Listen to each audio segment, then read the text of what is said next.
کون تھے مصعب بن عمیر، کون تھے عثمان غنی، کون تھے سعد ابن ابی وقاص، قریش کے اعلیٰ گھرانوں کے چشم و چراغ نوجوان، وہ آ رہے ہیں محمد کے ہاتھ پر بیعت کر رہے ہیں، اسلام لا رہے ہیں صلی اللہ علیہ وسلم۔ انہوں نے دیکھا یہ ہمارے غلاموں میں بھی یہ آگ پھیل گئی، یہ تو سمجھیے کہ بارود کے اندر آگ لگ رہی ہے۔ یہ ابھی تک تو قانے تھے جو ظلم ہم کر رہے تھے اس پر، لیکن ان کے اندر اگر یہ ایمان اور اسلام کی دعوت اور تحریک ان میں پھیل گئی تو ہمارا اقتدار اور ہمارا یہ پورا نظام جو ہے چوپٹ ہو جائے گا۔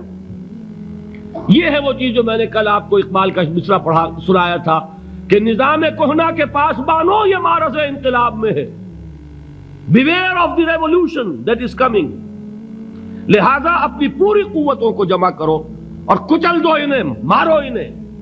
یہ کام شروع ہوا ہے سن 5 سے، بلکہ 4 کہنا چاہیے، 4 سے لے کر 12 تک 8 برس اس کو کہتے ہیں پرسیکیوشن، فزیکل پرسیکیوشن، تشدد، مار پیٹ، جلانا، دہتے ہوئے انگاروں پر لٹانا، فاقے رکھنا، بھوکے رکھنا، ان کو ڈال دی گئی زنجیریں، گھروں میں بند کر دیا گیا نوجوانوں کو۔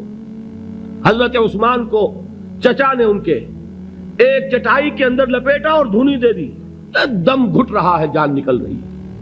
حضرت مصعب بن عمیر رضی اللہ تعالی عنہ، وہ نوجوان 200 درہم کا جوڑا ان کا سل کر آتا تھا شام سے تیار ہو کر، لباس معطر ہوتا تھا، جدھر سے نکل گیا پوری گلی جو ہے وہ معطر ہو گئی، انگلیاں اٹھ رہی ہیں، وہ جا رہا ہے مصعب، یہ خوشبو اس کی ہے۔ اس مصعب کے ساتھ کیا سلوک کیا؟ باپ تو مر چکا تھا، ماں نے پالا تھا، دولت بہت چھوڑ کر گیا تھا باپ، لہذا ماں نے بڑے ناز و نام میں پالا، بڑے لاڈ پیار میں، 200 درہم کا جوڑا تیار ہو رہا ہے۔ لیکن یہ کہ آپ کو معلوم ہے عرب کے اس معاشرے میں عورت کی کوئی حیثیت نہیں تھی، ماں کا اختیار نہیں تھا، چچا تھا اب سربراہ خاندان کا۔ چچا نے کہا مصعب اگر تم نے اپنے باپ کا دین چھوڑ دیا ہے تو باپ کی دولت پر بھی تمہارا کوئی حق نہیں ہے، نکل جاؤ گھر سے۔ اس نے یہ سوچا تھا کہ مصعب کے ہوش ٹھکانے آ جائیں گے، دن میں تارے نظر آ جائیں گے، ناز و نام میں پلا ہوا، گھر سے نکل کے جائے گا کہاں، یہ سارا نشہ جو ہے توحید کا یہ ہرن ہو جائے گا۔ حضرت مصعب کا جواب بالکل برعکس تھا، اچھا ٹھیک ہے چچا جان میں گھر چھوڑتا ہوں۔ وہی بات جو کبھی کہی تھی ابراہیم نے، باپ نے کیا کہا تھا، واجرنی ملیہ، جاؤ چلے جاؤ، دفع ہو جاؤ میری نگاہوں سے۔ حضرت ابراہیم نے کیا جواب دیا تھا، سلام علیک ساستغفر لک ربی انہ کان بی حفیہ۔ اچھا ابا جان آپ کا حکم یہی ہے تو میں چلتا ہوں، آپ پر سلامتی ہو، میرا رب مجھ پر بڑا مہربان ہے، میں اس سے آپ کے لیے استغفار کروں گا۔ چل دی، یہی جو ہے حضرت ابراہیمی کی نسل ہے نا قریش۔ آج ابراہیم کے ایک بیٹے کے ساتھ وہی معاملہ ہو رہا ہے مصعب کے ساتھ، اور مصعب چلنے کے لیے تیار ہو گئے۔ چچا نے سوچا میں سمجھتا تھا کہ ہوش ٹھکانے آ جائیں گے، یہ تو تیار ہو گیا نکلنے کے لیے، غصے میں آ کے اگلی بات کہی، یہ کپڑے جو پہنے ہوئے تم نے یہ بھی اسی مشرک باپ کی کمائی کے ہیں، اتارو ان کو۔ وہیں کپڑے اتارے، مادر زاد برہنہ گھر سے نکالے گئے، ماں کے پاس پہنچے، ماں نے آنکھوں پر ہاتھ رکھے، مصعب کیا ہوا؟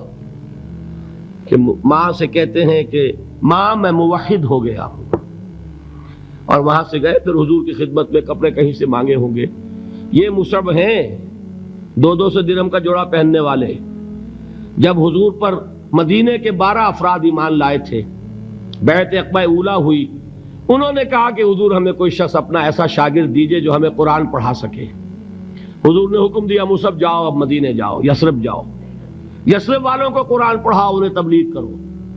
مصعب گئے ہیں وہاں، 1 سال کی کمائی 75 افراد لا کر حضور کے جھولی میں اگلے سال ڈال دیے کہ حضور یہ میری 1 سال کی کمائی ہے۔ 72 مرد 3 عورتیں، انہوں نے وہ بیعت کی تھی، بیعت عقبہ ثانیہ، جس کے الفاظ کل میں نے آپ کو سنائے تھے، بایعنا رسول اللہ صلی اللہ علیہ وسلم علی السمع والطاعت فی العسر والیسر والمنشط والمکرہ وعلی اثرۃ علینا وعلی لا ننازع الامر اہلہ وعلی ان نقول بالحق اینما کنا لا نخاف فی اللہ لومۃ لائم۔ یہ 72 مرد تھے مدینے کے جنہوں نے یہ بیعت کی، پھر انہوں نے ریکویسٹ کی کہ حضور اب آپ ہمارے ہاں تشریف لائیے، ہم اگر یہ مکے والے وہاں حملہ کریں گے تو ہم آپ کی حفاظت کریں گے جیسے کہ اپنے اہل و عیال کی کرتے ہیں۔ بہرحال وہ مصعب بن عمیر ہیں جو غزوہ احد میں شہید ہوئے، اور جب شہید ہوئے تو ان کے جسم پر صرف ایک چادر تھی۔ ایک بات تو یہ نوٹ کیجئے، موضوع سے ذرا بات تھوڑی ادھر ادھر جا رہی ہے، لیکن یہی چیزیں ہیں اصل میں کہ جو ہمارے دلوں کو منور کرنے والی ہیں نور ایمان سے۔ وہ علم بردار تھے غزوہ احد میں، جھنڈا مسلمانوں کا ان کے پاس تھا۔ ایک ہاتھ پر، ایک شانے پر وار پڑا، ہاتھ کٹ گیا، دوسرے سے تھاما، دوسرے پہ کٹ گیا، اب دونوں حصوں کے بچے ہوئے ٹکڑوں سے جھنڈے کو تھاما، گرنے نہیں دیا، یہاں تک کہ شہید ہو گئے۔ گرے ہیں تو جھنڈا گرا ہے۔ شکل میں حضور سے بہت مشابہ تھے، خبر اڑ گئی کہ محمد شہید ہو گئے صلی اللہ علیہ وسلم۔ یہ مصعب بن عمیر کا واقعہ ہے۔ جب ان کو اب دفن کرنے کا وقت آیا، اور شہید کے لیے کفن جو ہے اس کا وہی لباس ہوتا ہے جو شہادت کے وقت ہو، حضور کے سامنے ایک پرابلم پیش کیا گیا۔ حضور، مصعب کے جسم پر تو ایک چادر تھی، اور وہ چادر بھی اتنی چھوٹی ہے، یعنی 2 گز کی چادر بھی نہیں ہے، اس سے اگر سر ڈھانپتے ہیں مصعب کا تو پیر کھل جاتے ہیں، پیر ڈھانپتے ہیں تو سر کھلتا ہے، کیا کریں؟ حضور نے فرمایا سر ڈھانپ دو چادر سے اور پیروں پر گھاس ڈال دو۔ یہ آخری لباس ہے جو محمد کے اس دیوانے کو اس دنیا سے رخصت ہوتے ہوئے ملا ہے، جس کا 200 درہم کا جوڑا چلتا تھا۔ یہ ہے صبر۔ برداشت کیا کہ نہیں کیا؟